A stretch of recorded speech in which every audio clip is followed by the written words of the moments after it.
Meus irmãos e minhas irmãs, paz e bem. Hoje nós temos na primeira leitura uma grande reviravolta na história de Israel. Aconteceu a morte de Acás, então é a narração que nós não temos hoje, e nessa morte vai acontecer aquilo que Elias tinha já dito para ele que iria acontecer. Ele morre, o sangue dele cai por terra, os cachorros chegam para lamber, e depois Atalaia, a esposa do rei, vai fazer um golpe e vai tomar o poder. E vai buscar exterminar todos os descendentes da casa de Davi, para que não tenha nenhum príncipe para assumir o trono no lugar do rei. Mas o filho, que era descendente da casa de Davi, ele tem apenas 1 ano.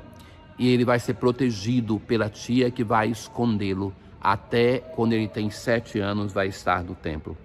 Chega o momento que a criança chega a 7 anos, no 7º ano, então o sacerdote Joiada mandou chamar o chefe das guardas, os centuriões, e chamam-nos todos. Fez com eles um acordo, mandou que prestassem juramento no templo do Senhor e mostrou-lhes o filho do rei. Os centuriões fizeram tudo o que o sacerdote Joiada lhes tinha ordenado. Cada um reuniu seus homens, tantos que entravam no serviço no sábado como aqueles que saíam, ou seja, todos os guardas. E vieram para junto do sacerdote Joiada. E ele entregou aos centuriões as lanças e os escudos de Davi, que estavam no templo, e então como um símbolo de que a casa de Davi voltava a reinar. Em seguida, os homens da escolta, de armas na mão, tomaram posição a partir do lado direito do templo até a esquerda, entre o altar e o templo em torno do rei. Então Joiada apresentou o filho do rei, cingiu-o com diadema e entregou-lhe o documento da aliança, então o texto do Antigo Testamento. E proclamaram no rei, deram-lhe a unção e batendo palmas aclamavam: viva o rei! Ouvindo os gritos do povo, Atalaia, aquela que tinha usurpado o poder, ela então vem em direção ao templo e, orientados pelo sacerdote, ela então é aprisionada, levada para fora. Então, ali fora, tiram-lhe a vida e então o novo membro, com apenas 7 anos, assume o trono e é um descendente da casa de Davi. Então, aquela promessa que o Senhor tinha feito a Davi, que um herdeiro dele estaria sempre no trono, ela é de novo realizada. E alguém na casa de Davi é de novo o rei de Israel. Ora, em seguida, Joiada, o sacerdote, fez uma aliança entre o Senhor e o rei e o povo, pela qual este se comprometia a ser o povo do Senhor. Fez também uma aliança entre o rei e o povo. Todo o povo do país o festejou e a cidade manteve-se calma. Na verdade, vai ser uma calma que vai durar pouco tempo.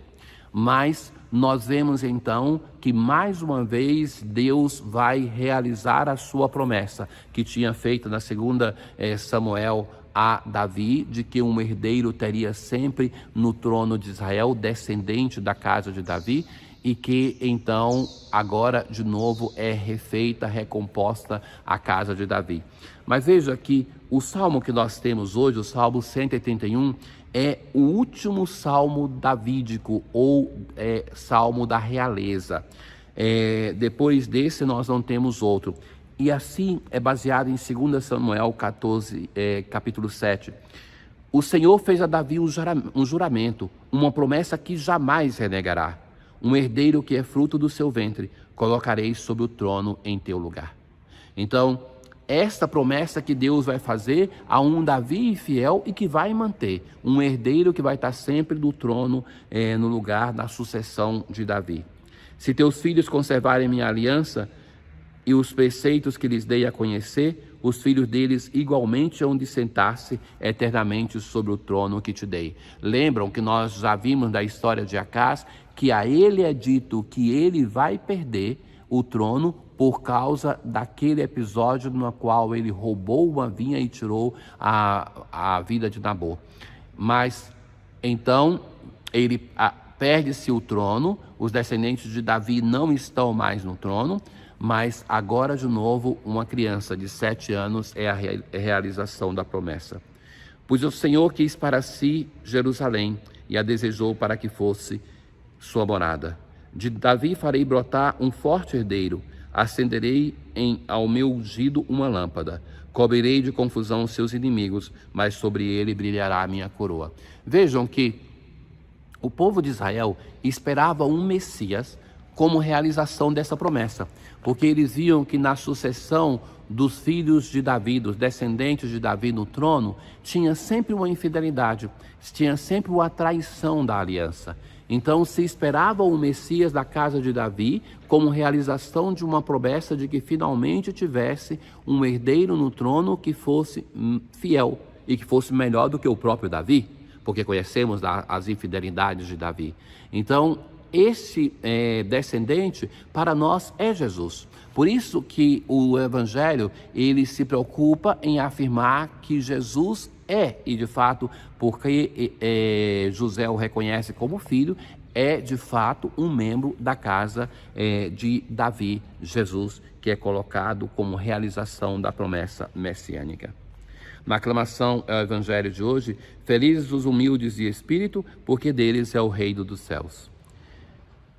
Jesus, depois de ter longamente falado sobre os mandamentos, sobre o Antigo Testamento, recomendando aos discípulos, a última coisa que nós ouvimos foi sobre o tema da esmola, da oração e do jejum, de mudar o coração. Não é uma questão somente de adotar práticas, mas de mudar o coração para fazer as coisas do modo oportuno e justo. Então agora, Jesus vai falar de uma relação importante com os bens materiais. Não junteis tesouros aqui na terra, onde a traça e a ferrugem destrói e os ladrões assaltam e roubam. Os tesouros que nós acumulamos aqui estão sempre em perigo. Então é isso que Jesus vai dizer: olha, não percam tempo juntando tesouro que estão sempre na ameaça de serem comidos pelos insetos. Pensa, por exemplo, qualquer papel, dinheiro, por exemplo, mas que tem o perigo de ladrão roubar tudo. Então hoje nós pensaríamos nas contas bancárias que podem ser invadidas por um hacker, ou mais ainda no dinheiro eletrônico. Então tudo isso que é uma ameaça ainda mais potencializada no mundo de hoje. Mas quanta energia se perde para acumular esses tesouros que estão sempre na ameaça de ser roubado.